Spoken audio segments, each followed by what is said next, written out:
Chris, out on a Friday morning, delivered a laptop that I repaired yesterday.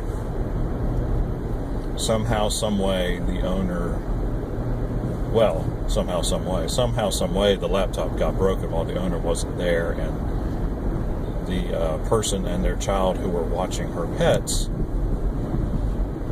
somehow broke the laptop, but nobody knows what happened. Nobody ever does, right?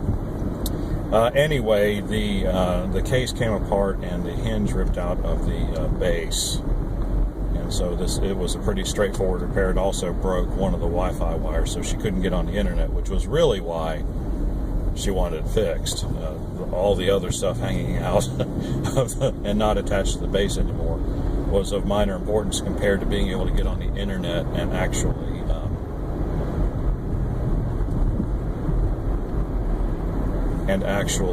get something done. So she needed it. She has her own business. She has to do some online invoicing, and she couldn't do it until the computer was fixed. So 24-hour turnaround time is pretty good as far as I'm concerned, and that's what I delivered, and so that was good. I also delivered another computer back that took me a lot longer. It was a Lenovo T520, and kind of a weird little thing. The connector on the motherboard for the keyboard was loose, and I thought it was in the correct position because, but it was an odd one where the clip part rotated 90 degrees, but the way you would have expected it to be, that is closed with the stationary part that's soldered to the motherboard, wasn't the way it was supposed to be. It was supposed to be flicked down, so the connector is sitting like this, and I thought that the part that flips should have been like this, but it wasn't. It's actually supposed to be down like that as far as it could go towards the motherboard, and so couldn't figure out why the keyboard was kind of working sometimes and not working other times. It was just because the contacts weren't being pressed against the connector part that's attached to the motherboard. And so, once that part was rotated down as far as it would go, it actually locked it in. So it was kind of an odd little thing. And I just kind of lucked out, finding it. Nothing in the hardware maintenance manual about how that connector was supposed to be oriented. So, sometimes you can't. Even though Lenovo by far has the best hardware maintenance manuals, I'm not complaining about their documentation at all. It's very good. Just another reason why I work on Lenovo's, because if I've got detailed instructions about how to replace components, then it makes it far easier for me to do what I need to do and do it in an efficient manner. Which brings me to why I'll never be a computer technician, basically a real one. I will always be, and I'm not denigrating myself at all. I mean, I'm perfectly happy doing things the way I do them. A technician, to me, is someone who can take something and, like, for example, a motherboard, which is the most important part of any computer, and can diagnose problems regarding that motherboard and can find which one of those little chips on that motherboard needs to be replaced, and also has the skill and dexterity to replace that piece by unsoldering it and then soldering in a new piece. And so I have often, thought about, trying to gain that kind of knowledge and skill. And there are a couple things I'm willing to do, like replacing power jacks. Those are not terribly difficult. I do have the equipment to do that. But other than that, if it's not a pretty big piece, I just don't have the skill to do it. And of course, then I don't have the background in electrical theory to really do it either. I mean, I'm just not. And plus, documentation for that kind of thing, for all these different laptop models and desktop models that are out there, are very difficult to find. So it would be a pretty big hill to climb to get to that point where I could look at a motherboard and a voltmeter, and take a voltmeter and figure out what's going on, what's not working, why it's not working, and come up with a diagnosis and a fix. That's part of the reason. Part of the reason why it's a steep learning curve, and there's a lot to know before you can really do it. And the second part is it just wouldn't be worth the money, because I can't. Well, for example, I've got right now in my shop on the bench, I've got a Gateway laptop, and I've gone through the troubleshooting, and the motherboard is bad. And now I have no idea which part of the motherboard is bad, but the motherboard needs to be replaced, and I'm 100% certain that if I replace the motherboard, that the computer, the laptop, will be fixed. So I go on eBay and I see that the motherboard is $75. So that's what I can get a motherboard for, and that's what I'll charge the customer. And what I do is I will charge, there's three phases of what I charge, three aspects of what I charge for.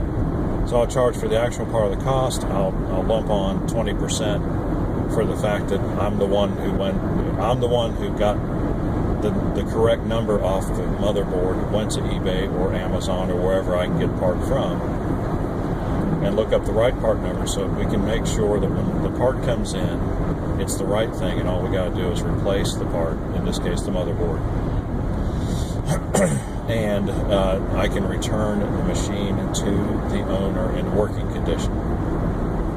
So $75. So really, that's the ceiling of what I can make if I were to try to technician it. Minus whatever the little parts cost. So you got to figure you're going to spend $5 or $10 on little parts. So really, $60, $65, maybe $70 is the ceiling of what I'm going to get as what I would consider to be a really competent technician. And to me, given the fact that I can fix the computer already, and I can charge for taking the case apart, taking all the components out, because when you do a motherboard, everything of the laptop is laying there on the tabletop in little bits and pieces, and then you have to put it back together. So, given that I can do that and actually and give it back to people and still make a decent amount of money on the machine, I don't see how it benefits me to try to learn everything that I would have to learn in order to make just another $75 and have to spend possibly, like right now, I don't spend any time on the motherboard itself. So that is an advantage too. I'm more efficient that way. All I have in the motherboard, all I have in the laptop is the time it takes to take the case apart, replace the part, and put the laptop back together. If I do the technical work, the technician work on the motherboard, then you might add, and I think it's like anything else. Hey, maybe I could get it done in an hour. Maybe it would take 2. Maybe it would be a hardware with multiple problems that I couldn't get fixed. And that's another thing you have to face too. Some of these things are just not fixable. And you don't really know until you really get into it. Especially when you're doing something, looking at something like water damage or whatever, you'd have to decide as a technician where you're going to stop. But to me, to even say, okay, I'm willing to spend 2 hours to make that $65 or $70, but have to acquire all that knowledge and skill and buy all the equipment that would be required, to me, it doesn't make sense. I know that there are people, I've seen people on YouTube who work on Apple stuff. Now that would be worth it.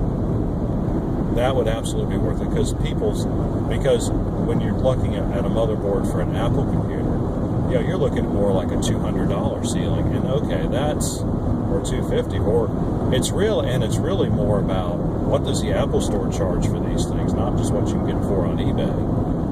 And so, that ceiling, that makes it worthwhile, because then you only have to do 1 or 2 a week and you're good, right? That's a good basis for a business. But $70, $75, you sit at the you could sit at your bench all week, and it wouldn't be bad money. But considering the time expenditure, I would just as soon buy parts and just swap out parts. It's just easier that way for me. So, that's where I'm at, as far as being a computer technician. The other aspect of it that I haven't covered yet is that as everything gets smaller and smaller and smaller and smaller, it's getting more impossible to actually fix things. Like most tablets, why bother? A smartphone, why bother? It's all so tiny, it's all so small. And laptops are getting to be exactly the same way. All the components are getting smaller, the motherboards are getting smaller. In fact, I opened up a laptop yesterday, and the motherboard on that was not much bigger than what you would find in a 10-inch tablet. That's how small all the components were. It didn't even have a heatsink on the processor. That's how small it was. That's how little power it's drawing. So, and so I think we're reaching the end of an era as well in regards to the repairability of things. Because, unless you're really sharp and have a really good microscope and you have access to all this technical documentation that you really need, that you really have to have, and that's almost impossible to find, and it's just not worth it. So, there you go. That's where I am. Just some thoughts of mine about being a technician, about what I actually do here at Leacker's Computer. So if you have any questions or comments, please leave them in the spaces below, and like and subscribe. We like it when you do, and we will see you on the next one.